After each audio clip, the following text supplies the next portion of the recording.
Tai nėra mano pristatymo pavadinimas. Tai yra žodžiai, kokius aš iš tiesų norėčiau, kad jūs išgirstumėt, įsidėtumėt į širdį ir neštumėtės. Šitoje nuotraukoje matot mergaitę Rūtą. Čia irgi matot, bet kalbėsim apie šitą mergaitę. Ir jos kolegas.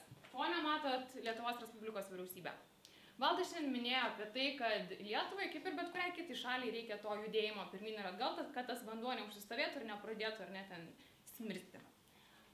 Šitie jauni žmonės visi yra pabaigę studijas užsienį, sugrįžę į Lietuvą tam, kad Lietuvos viešai sektorių padarytų tokį, kuris juda greičiau, kvepia gaiviau ir atneštų kažkokias tai naujas idėjas namo, iš ten, iš kur jie atvyko ar sugrįžo.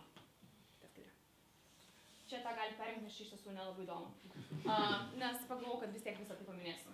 Mano senelis visą laiką sakė, jisai visą laiką sakė lietuviškai, bet aš kažkaip angliškai visą tai draugams pasakoju. Kad keep some room in your heart for the unimaginable.